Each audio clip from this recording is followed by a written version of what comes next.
is coming our way. As they come round, they'll hit this line. And away they'll go with a green light. Big Sand 10 takes them away.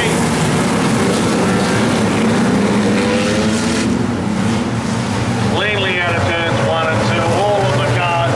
Have a look at it. Give it a sight. Grafton Speedway. Big Sand 10. This is the Bootland car.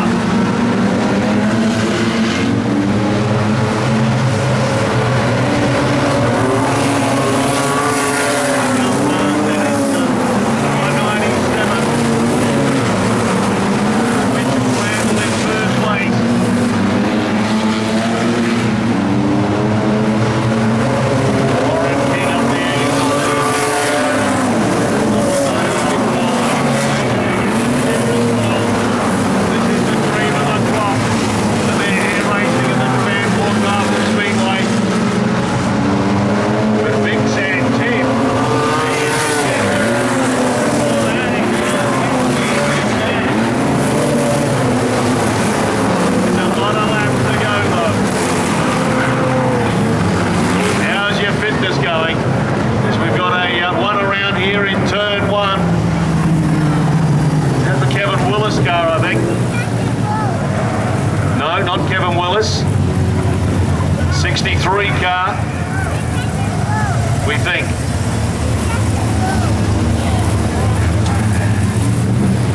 Okay, I think that's, yes, the 63 car it should be, which is Mitchell Haynes.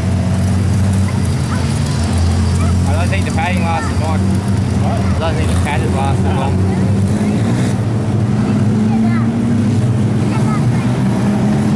Still there.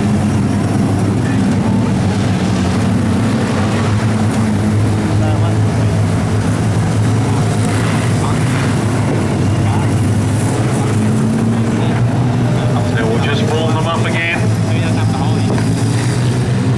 And then Mitchell Haynes moves to the rear of the field.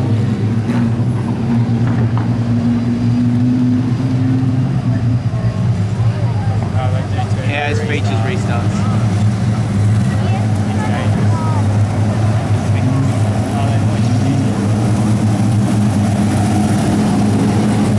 Side by side they'll start.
with him then. We've got another one that's gone up on the side. I think it could be Kevin Willis. You done that.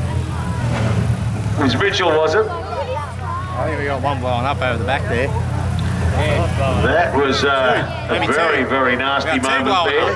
Got flat tyres, Ed. And now we've got smoke coming out of one of the cars over there in front of the grandstand as well. Now, if that was me, I would have been barrel rolling through the air.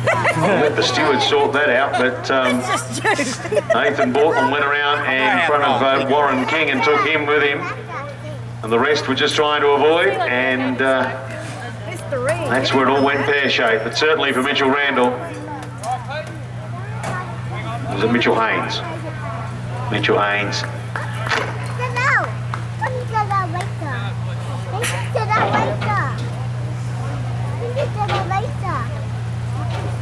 Someone's bent in a little bit. Coming out. So there's some sorting out to do here.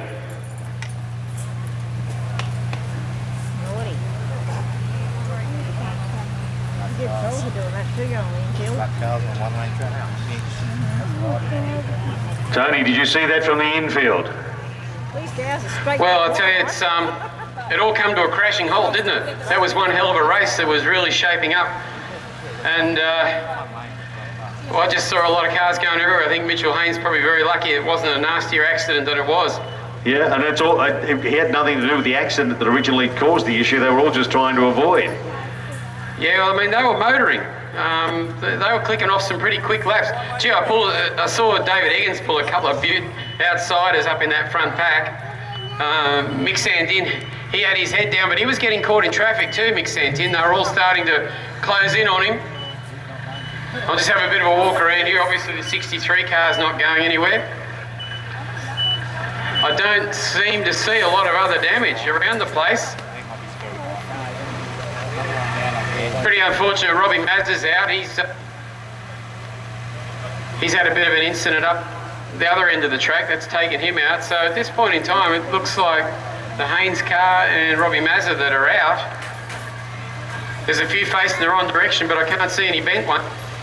Yeah, I think they were just doing the avoidance thing and hoping like hell no one hit them. Here, Mason Cattell's car's, it's pretty knocked about in the front end. He's had some issues all night long though, Mason. He's had a night you'll want to forget. He won't forget this night, that's for sure. No, he's wandered off and left his gear here, so we'll get him gathered up.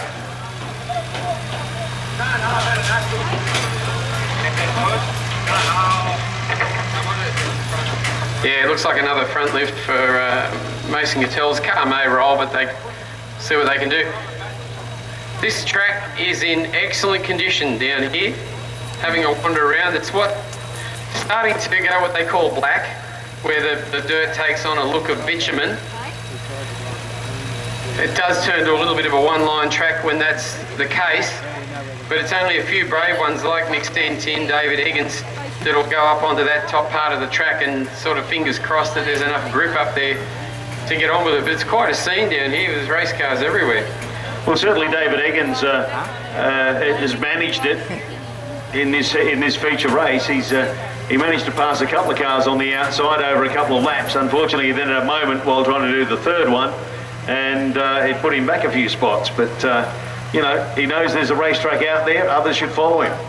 Well, he's prepared to take the chance, isn't he? I'll tell you, Mitchell Haynes was making up some spots too, further back. He was pulling some good. He was going along the same lines as Eggins. And it's a real shame to see him out because he was making up some good ground on a lot of guys from further back. Certainly having a go. But we've got that car on the tilt tray now. We've got the Mason Cattell car infield. We'll just have a bit of a wander around. Everyone else belts done up, helmets on. Looks like they're ready to go on with it.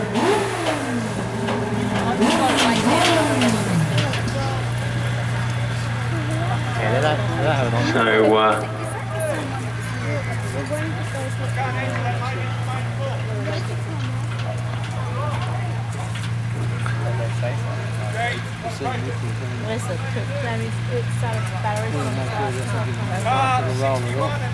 Want to know why they're going to the rear? Yeah, good question. Car on the yellow when they stop.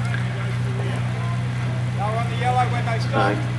Just waiting for these cars to be pulled apart and put into position.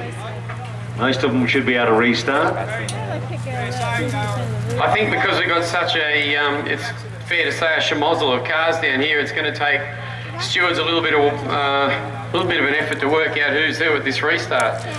I mean, it's a normal thing to get 2 or 3 cars go around, but we've got nearly a dozen around here at the moment, so it might take the officials a little while to work that out. Did any of them actually stop before yellow? Our officials are onto the job. They're efficient. Yep, well, they've waved them off, so they must have a bit of a rough idea on what's going on.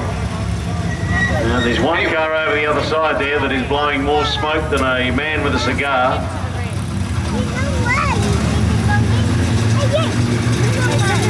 About to come Yeah, I'll past see here. a bit of smoke or steam or whoever it is. We'll see who it is when they come round, I guess. That's the Claridge car. I think that might be So when he pulled up over when the red light went on, there was just this huge cloud of smoke around him. Yeah, hard to know what that might be. I mean, it's a good sign, but it could just be an overflow onto an exhaust or something like that. We'll just have to wait and see.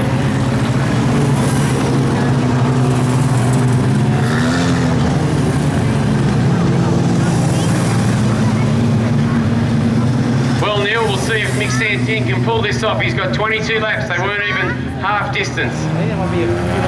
No, he's still got plenty in it, but the joy is that all of those lap cars there was struggling to get through don't exist anymore. No, all right, they're going to be running in another lap or two. I'll send it back up to you.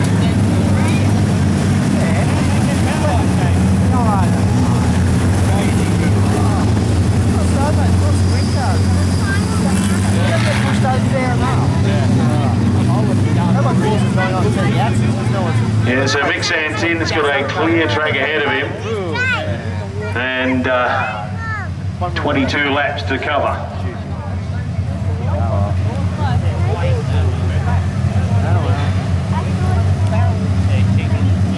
So this has probably been a good thing for our leaders.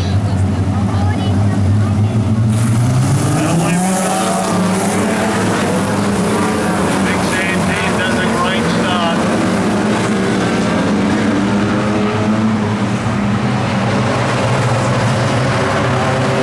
Mick Santin.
coming out of turn 1.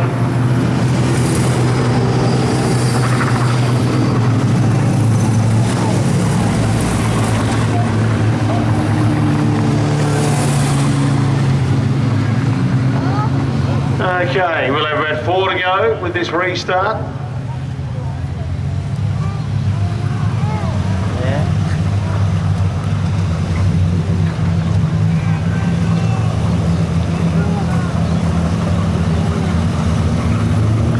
So just waiting to get some assistance to push this car off the wall.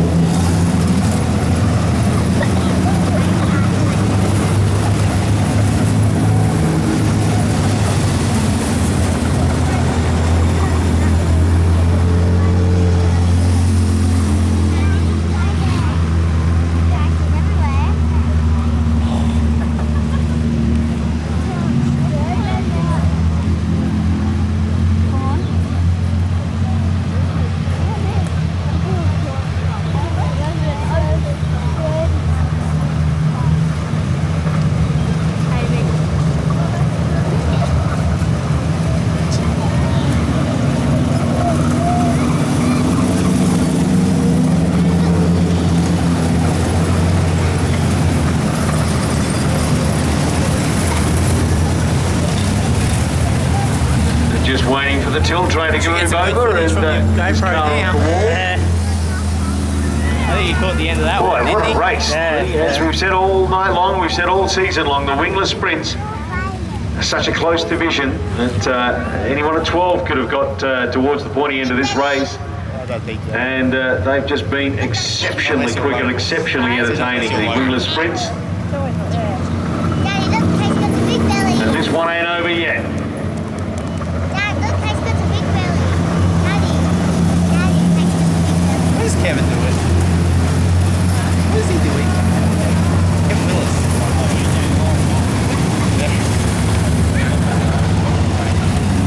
It's a company that does that. Cut some sick laps under idle pace.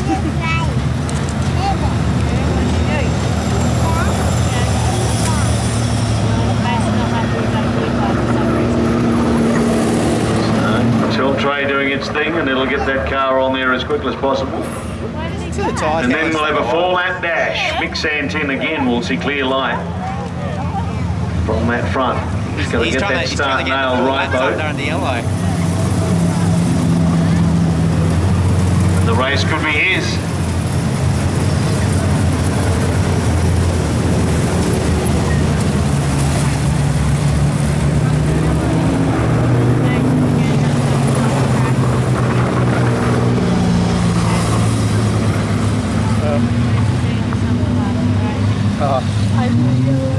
Someone crashed on the yellow. I think you're dreaming, buddy. You're watching a different race than me.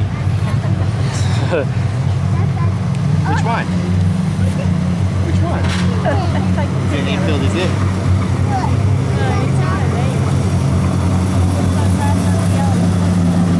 Mick Santin. He's probably thinking, gee, I wish we had, like they do in other divisions, you know, we have a safety car, and laps you do under the safety car are considered part of the race. He would have won it 3 laps ago.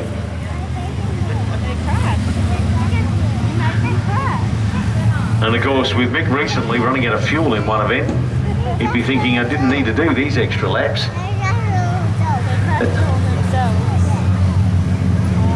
I think that race was an extra 60 laps though. I think that race did have an extra 60 laps. Mick and I were at a function earlier in the week, and he tried to find things on me that he could bag me out about. He didn't find a great deal. My wife wasn't giving up any secrets. Got too much in there. Yeah. I don't think anyone planned to doing 100 laps straight. I would never plan to do that. We got 4 laps to go.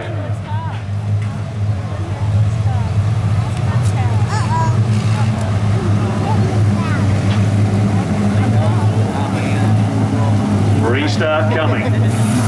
Reloading.